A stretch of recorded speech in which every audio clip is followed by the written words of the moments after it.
Bonjour tout le monde, j'espère que vous allez tous très bien. Moi c'est Marie-Christine. Je vous retrouve aujourd'hui pour un épisode de couture dans lequel je vais vous présenter toutes les robes d'été que j'ai cousues l'été dernier. En fait, à la fin de l'été dernier, j'avais enregistré un gros épisode de bilan couture parce que j'avais vraiment cousu beaucoup l'été dernier. Mais finalement, j'ai jamais eu le temps de faire le montage de cette vidéo-là. Puis on était rendu au mois d'octobre et j'ai décidé de juste le flusher. J'avais plus envie de parler de vêtements d'été rendus en plein automne. Donc, j'y reviens aujourd'hui avec vous. Parce qu'il aura commencé à faire beau, on est en plein mois de juin, puis je peux de nouveau apprécier les robes que j'avais cousues l'été dernier. Donc, sont là ici, j'ai un total de 5 pièces à vous montrer. Je les ai toutes beaucoup portées. Je les aime toutes vraiment beaucoup. J'étais vraiment dans un mood l'été dernier là, de très cottagecore, très champêtre. Je pense que c'est en partie dû au fait que j'étais en train de travailler sur mon livre de patron de tricot qui s'appelle Champêtre. En fait, c'est un livre de patron de chaussettes, là, un peu d'inspiration cottagecore. Puis, j'avais cousu des robes spécialement pour prendre des photos dans ce livre-là. Fait que, bon, je vous le montre, je l'ai à côté de moi, là. Fait que c'est mon livre ici, puis les gens qui me suivent aussi pour le tricot, vous pouvez voir là, dedans, il y avait des robes, on voyait un peu là, sur des photos, là, des robes que j'avais cousues, parce que je voulais vraiment aller chercher l'esthétique que j'avais en tête, puis je trouve que le meilleur moyen dans ce temps-là, c'est vraiment de se faire les vêtements nous-mêmes quand on a vraiment une idée là, de qu'est-ce qu'on veut rendre. Donc, je vais commencer tout de suite parce que j'en ai quand même quelques-unes à vous montrer. Donc, je vais commencer par celle que je venais de vous montrer là, dans la photo, dans mon livre. Cette robe-là, c'est celle-ci ici. C'est une robe en Vichy. C'est un Vichy quand même assez, je dirais, de poids moyen, là, qui est 100% coton que j'avais acheté chez Club Tissu. C'est une robe que j'avais faite en fait sans patron. Je voulais me faire une genre de hinterland dress, sauf avec des petites manches bouffantes pour que ce soit un petit peu plus féminin. Mais la hinterland dress de Sue Liberated me va vraiment pas bien là, parce qu'elle est dessinée pour un tour de buste de bonnet C, puis moi je fais du double A. Donc ça me va vraiment pas bien, puis même si je fais un ajustement pour petite poitrine, il faut tellement que j'en enlève que c'est comme impossible, la robe est difforme. Fait que vraiment, j'essaye maintenant de me tenir très loin des patrons qui sont dessinés pour un bonnet un petit peu plus, beaucoup plus volumineux que le mien, parce que même si on fait un ajustement pour petite poitrine, souvent ça marche pas. Fait que ce que j'avais fait, c'est que j'avais pris le haut un peu de la chemise Archer, qui est une chemise avec une coupe droite qui n'a pas de pince poitrine. Puis j'avais enlevé, en fait, bien sûr, j'avais enlevé le col. J'avais gardé le principe un peu là, de yoke en arrière parce que je trouvais que c'était vraiment beau. Là, surtout là, avec le Vichy, je l'avais mis dans le billet. Je trouvais que ça venait vraiment donner quelque chose d'intéressant. Les manches, c'est moi qui les avais un peu dessinées moi-même. Là, j'étais partie des manches de l'Archer, mais j'avais fait des manches bouffantes pour avoir une petite tête de manche froncée. Puis, j'avais tout froncé ça dans un petit bracelet de manche. En fait, la seule chose que j'avais gardée de la hinterland dress, c'était les petits liens. J'avais gardé la même pièce de patron pour faire ça. Puis, pour la jupe, c'est un peu le même principe de la hinterland dress, mais j'avais pris, je l'avais réduit un peu d'ampleur parce que je trouvais que c'était vraiment trop bouffant sur moi. J'avais pris, je pense, juste un carré là. Moi, en fait, j'aime bien utiliser 1,5 fois le tour de taille de la robe pour les franges. Je trouve que ça fait un ratio de fronce qui est pas too much, mais qui est assez beau pour créer des belles petites frances ici. Fait que souvent, je modifie souvent ça dans les patrons là, quand c'est une robe qui est très ample, très foncée, très froncée, je veux dire. Souvent, je viens mesurer la longueur là, du corps ici, puis je fais 1,5 fois cette longueur-là. Puis, je trouve que à ce moment-là, c'est souvent parfait. Puis, sur moi, par rapport à mon tour de taille et de tour de hanche, ça me donne souvent la largeur de la laisse. Fait que ça me permet d'utiliser beaucoup de tissu parce que je prends juste toute la laisse au complet, je la fronce, puis ça fait ma jupe. Fait que ça me permet vraiment d'utiliser beaucoup de tissu, puis ça fait en sorte que des fois, je peux rentrer une robe dans seulement 1,5 m de tissu, là. Fait que c'est vraiment pratique pour ça. Puis, bon, bien sûr, j'avais mis des poches. Alors, je pense aussi que c'était les poches de la hinterland dress, probablement, là. Voilà, ça donnait ça. Fait que c'est une petite robe très vie de tous les jours, mais en même temps, je l'ai quand même beaucoup portée pour aller travailler. Je trouve qu'elle n'est pas parfaite. C'était ma première expérience un peu de patronage personnel, un peu comme ça. Je trouve que j'ai fait le corps un petit peu trop long. Peut-être que s'il aurait été 2-3 cm de moins, je trouve que ça aurait été plus flatteur sur ma silhouette. Mais bon, avec les liens, ça vient compenser. J'ai fait aussi le corps, je trouve que le corps est un peu trop large aussi, vu que c'était un corps de blouse, c'était pas un corps de robe. C'est toutes des petites choses qui me dérangent pas, qui ne m'empêchent pas de la porter, mais qui fait en sorte que je ne referai pas la même chose 2 fois. Puis, j'aimais beaucoup ce que j'avais fait à l'intérieur. J'avais fini l'encolure avec un billet. Puis, j'avais mis un autre tissu. Là, ça, c'est un tissu... un petit chute de tissu sous le figuier là, qui font tellement des beaux petits cotons imprimés, très vintage. Puis, je la porte, ça m'arrive aussi des fois de la repasser pour la porter, le petit col ouvert comme ça. Puis, je trouve que ça fait vraiment joli aussi. Fait que bon, ça fait un peu deux façons différentes, que soit boutonnée, soit ouverte, soit le petit col replié comme ça. Ça fait comme, je peux la porter de différentes façons. Fait que je l'aime beaucoup. Puis bon, c'est ça, l'inspiration c'était vraiment à la base une robe que j'avais cousue pour mon livre, mais finalement bon, je l'ai portée quand même beaucoup. La deuxième robe que je me suis cousue pour, justement j'avais cousue pour le livre, c'est celle-ci. C'est la Daisy Dress de Roserie Apparel. C'est vraiment un très beau modèle, très simple. Je vous dirais que c'est quasiment un de mes modèles de robe préférés. Je trouve qu'elle est très bien taillée. Puis c'est surtout qu'elle est très rapide à coudre. C'est en fait une robe avec une encolure en V, puis une patte de boutonnage là, qui fait tout le devant comme ça. Moi je l'ai cousue dans une bâtisse de coton, mais c'est quand même une bâtisse assez épaisse. C'est presque une popeline que j'avais achetée chez Rive Compagnie. Ça s'appelait, je pense, Petite Fleur. Et elle est encore disponible. Je pense pas qu'elle est encore disponible dans le blanc, mais il l'avait dans plusieurs couleurs. Puis sérieux, les couleurs étaient toutes vraiment magnifiques. Il y avait un beau marine aussi que j'avais failli acheter. Je pense qu'il y avait un vert sauge aussi. En tout cas, bref, ce tissu-là est vraiment merveilleux. Il froisse vraiment pas trop. Très agréable à porter. Le blanc est légèrement transparent. Fait que je me suis cousue, je m'avais cousu une genre de sous-jupe là, blanche là, en viscose blanche, toute simple, dans le fond un carré avec un petit élastique en haut que je portais des fois en dessous quand je la mettais pour travailler, mais sérieux quand je la mettais pour rester chez nous dans la maison ou juste promener autour, je la mets pas toujours, tu sais, on voit pas genre des détails là, mais juste qu'il peut avoir un petit peu de transparence, mettons que j'ai du soleil qui m'arrive en arrière, on peut voir une forme de jambe un petit peu, mais tu sais, bon, c'est pas, je trouve que ça fait pas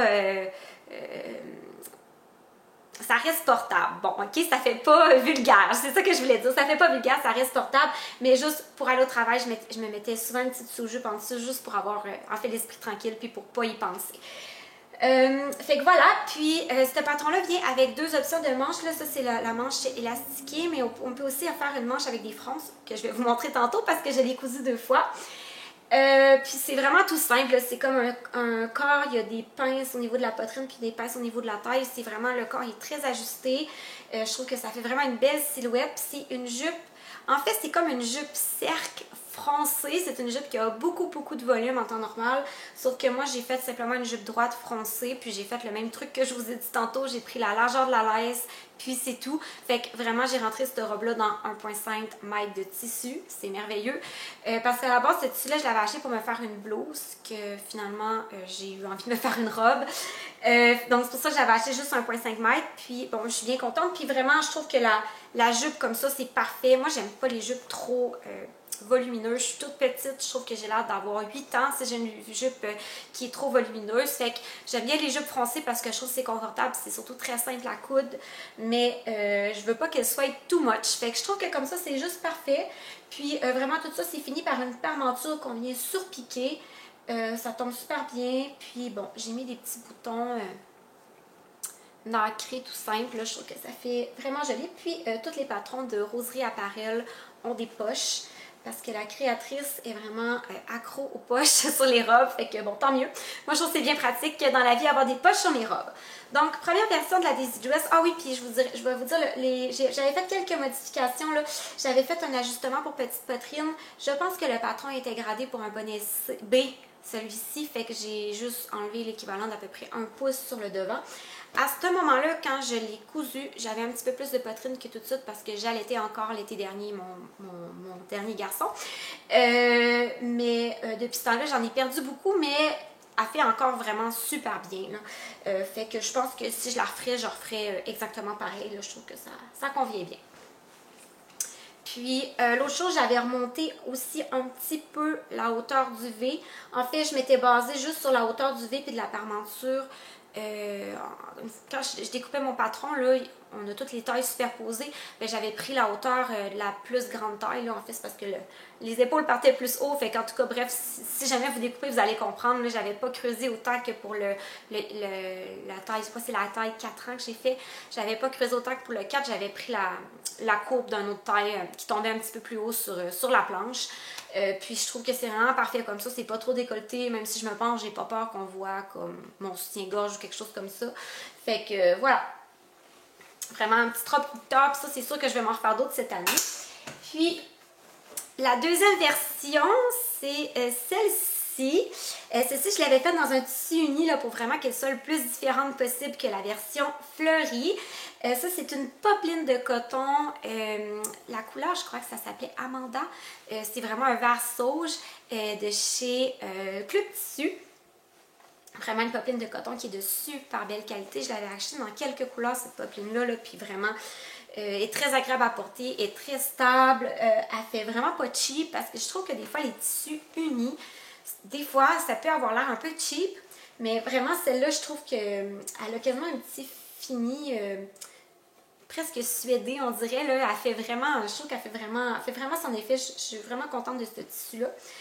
Puis en fait, c'est la même robe exactement. Cette fois-ci, j'avais mis des petits boutons bruns. Puis, sauf que c'est la version avec les petites manches à smock. Fait que ça fait très joli aussi. Je pense qu'au final, je préfère juste le petit bas élastiqué. Je trouve que ça tombe un petit peu mieux, mais quand même, je trouvais que c'était le fun d'avoir les deux versions. Fait que c'est la même chose, elle aussi, elle a des poches. J'avais fait les mêmes ajustements là, pour le décolleté et pour les pinces poitrine pour réduire un petit peu l'ampleur. Puis, ça tombe super bien.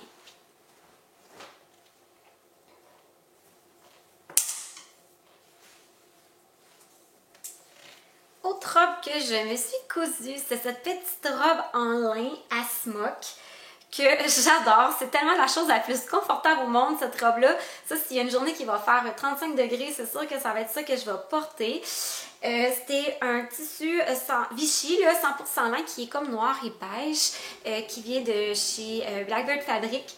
Ce tissu-là, je l'avais acheté dans deux couleurs. Je l'avais acheté dans cette couleur-là ici, que j'ai utilisée pour l'intérieur des poches, puis dans celle-là. Celui-là, je m'étais fait une blouse avec qui malheureusement me fait vraiment pas bien, puis que j'ai mis dans ma pile de retail. Je vais m'en servir pour faire des yokes ou des petites choses comme ça là, sur d'autres projets parce que vraiment, je peux pas la mettre. L'ajustement est vraiment pas bien sur moi. Mais j'ai utilisé la couleur plus foncée justement pour cette petite robe-là. C'est un tissu qui est très mince puis qui est un petit peu légèrement transparent. Souvent les lins, là, c'est pas des tissages trop serrés puis ça a tendance à laisser passer un petit peu la lumière. Puis elle aussi, là, des fois, je mettais ma genre de petite sous-jupe que je m'étais fait là, en viscose en dessous. Quand que je voulais juste que ce soit un petit peu plus opaque, mais tu sais, bon, on voit pas du tout mes sous-vêtements. C'est juste qu'on va voir comme une ombre de jambes quand il y a du soleil derrière moi. Mais c'est ça. Puis, ça, j'ai pas utilisé de patron, là, c'est vraiment que je l'ai comme un peu dessiné moi-même. J'avais utilisé le tutoriel à la base. Je m'étais fait à la base une blouse à smock avec le même principe. En suivant un tutoriel je vais vous mettre le lien en bas, c'est de Lauren Johnson qui a une chaîne YouTube, mais c'est en anglais. Mais je l'ai vraiment complètement modifié pour en faire une robe. En fait, j'ai comme mis un petit peu plus d'ampleur pour avoir la même pièce tout le long pour que ça passe bien au niveau des hanches. Mais ça fait quand même vraiment bien. En fait, c'est juste parfait là, aussi au niveau du haut. Puis, j'ai allongé les manches avec un petit élastique dans le bas pour vraiment avoir des petites manches qui arrêtent en haut du coude. Sérieux, ça, c'est les meilleurs manches. Je trouve quand il fait chaud, on dirait que t'as pas de manches parce que le tissu te touche pas à ton corps. Puis là, en plus, c'est en lin, fait que c'est super frais sur la peau. Puis, mais en même temps, ça protège les épaules puis ça les fait d'avoir des coups de soleil. Fait que c'est parfait. Puis moi, j'aime vraiment pas avoir les épaules dénudées. J'aime pas mes épaules, j'aime pas mes bras. Je trouve que j'ai des longs bras petits. Puis si j'ai pas de manches, on dirait que j'ai encore plus de longs bras. J'aime vraiment bien avoir des manches. Puis vraiment, cette petite longueur de manche-là, je trouve que ça m'avantage. On dirait que ça vient plus couper mon bras parce que j'ai vraiment des longs bras. Fait que c'est un peu ça. Puis je trouve que les smocks dans le Vichy, je trouve que c'est tellement beau. J'hésitais vraiment à faire cette robe-là dans ce tissu-là parce que j'étais pas sûre que les smocks, ça allait faire beau. Mais vraiment, là, si je m'approche, je trouve que la démarcation entre la partie smockée puis la partie qui est pas smockée, ça fait vraiment beau. J'aime vraiment beaucoup cette petite robe-là. Fait que voilà, c'est ça pour celle-ci. Puis, la dernière, et non la moindre, c'est en fait le même patron que la petite blouse que je porte aujourd'hui. Mais ça donne un rendu un petit peu plus différent parce que ça ici, ça c'est vraiment une popeline de coton là, qui est un petit peu plus épaisse. Mais celle-ci, je l'ai faite dans un Liberty. C'est le Liberty Capelle Marine. Je l'avais acheté l'été dernier. Là, je pense qu'il y avait des soldes aussi. Je pense que j'avais eu 15-20% dessus. Chez Élégante Virgule, qui est une petite boutique à Laval, je crois, qui vendent beaucoup de Liberty. Je vous dirais, si vous voulez acheter du Liberty au Québec, c'est probablement la boutique qui a le plus de choix de Liberty que je connais. J'aime beaucoup aller faire du magasinage en ligne, cette petite boutique-là, parce qu'ils reçoivent souvent des nouveaux Liberty qu'on ne voit pas ailleurs. Puis vraiment, c'est génial. Puis de temps en temps, ils ont des soldes aussi, puis fait que ça peut valoir la peine. Puis c'est ça, fait que j'ai fait la robe, c'est la robe Frida de Atelier Bernier. En fait, c'est pas une robe, en fait, c'est un patron de blouse, mais on peut la modifier en robe. Moi, ce que j'ai fait, c'est j'ai juste... c'est expliqué dans le patron comment faire, mais je pense que je l'ai fait un petit peu différemment. Moi, j'ai juste allongé, parce que le corps est très ample, puis moi, j'ai des petites hanches, puis ça passe sans problème. Fait que j'ai juste comme allongé le haut pour en faire une robe. Puis, j'ai rajouté...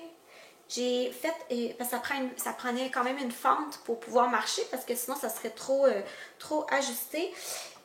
Parce que je l'ai fait de longueur midi. Fait que ce que j'ai fait, j'ai juste fait la fente dans la couture de côté, tout simplement. Fait que j'ai arrêté, je l'avais mesuré sur moi, là, vraiment, en l'essayant, où ce que je ferais ma fente. Fait que j'ai simplement replié, vous allez peut-être pas voir à cause de l'imprimé, replié la valeur de couture, puis je l'ai surpiqué, tout simplement, pour faire la fente sur le côté. Fait que ça fait vraiment une robe qui est vraiment super, c'est vraiment super léger. Puis le Liberty, c'est du coton, mais ça a presque un tombé de viscose, on dirait, mais ça se tient bien, puis ça se déforme pas comme la viscose. C'est vraiment dans mes tissus préférés. Puis je trouve qu'en marine comme ça, c'est tellement classique. Ça fait chic, mais pas trop. Fait que vraiment, c'est une petite robe que je trouve qui se démodera pas, puis que je vais sûrement avoir super longtemps. Puis justement, je l'ai rentré dans seulement 1,5 mètres de tissu. Fait que, parce qu'on s'entend que du Liberty, c'est quand même assez dispendieux comme tissu, mais quand on le rentre dans 1,5 mètres de tissu, ça fait quand même pas mal de sens, puis ça revient très raisonnable pour le prix d'une robe. Puis voilà, fait que le patron de la robe ou de la blouse Frida d'Atelier Bernier, c'est vraiment un patron que je vous conseille. C'est un patron qui est tellement zéro cerveau. Puis je pense que c'est un patron qui peut faire à tout le monde parce que on n'a pas besoin de se casser la tête à faire des ajustements pour les pinces poitrines et tout ça. Le seul ajustement que vous pouvez avoir besoin de faire, c'est modifier la taille des élastiques. Parce que, je vais vous le montrer plutôt sur ma blouse là, en fait c'est des coulisses élastiques qu'on vient faire, puis on rentre les élastiques dedans. Moi j'ai utilisé, je l'ai fait tel quel comme dans le patron, là j'ai fait la taille 32. Mais la seule chose que vous pouvez peut-être avoir besoin de modifier, comme je vous dis, c'est la taille des élastiques. C'est avec ça qu'on fait tout l'ajustement, mais sinon c'est ça. Puis l'autre chose, je crois que j'ai modifié la hauteur des élastiques parce que j'ai pas un très long buste, puis je voulais que le dernier élastique arrive juste en haut de ma taille naturelle. Ma taille naturelle est à peu près ici. Je trouvais que c'était plus flatteur sur moi, là, comme ça. Voilà. Fait que voilà, fait que j'ai fait vraiment les élastiques à la même place sur la robe. Puis cette fois-ci, au lieu de faire les manches avec le petit élastique puis le petit volant dans le bas, j'ai simplement mis un élastique dans le bas. Je trouve que ça vient donner un look peut-être un petit peu plus sobre. Puis comme le tissu était déjà quand même assez chargé, je trouve que ça va parfaitement. Donc voilà, c'est tout ce que j'avais à vous présenter aujourd'hui. J'espère que cet épisode vous a plu et que ça vous inspire pour vos cousettes pour cet été. Vous me direz là en commentaire, je suis vraiment curieuse de savoir laquelle est votre préférée. Moi, je vous dirais, à part la première que je vous ai montrée avec le Vichy gris et blanc, puisque le fit est juste un petit peu moyen sur moi, je les aime toutes égales, les 4 autres, donc je suis comme vraiment pas capable de choisir. Mais bon, je suis curieuse de savoir votre avis. On se retrouve prochainement. Je crois que le prochain épisode que je vais enregistrer, ça va être un épisode sur mes plans couture pour l'été. Donc, on se retrouve bientôt. Bonne couture, bon début d'été. Bye bye!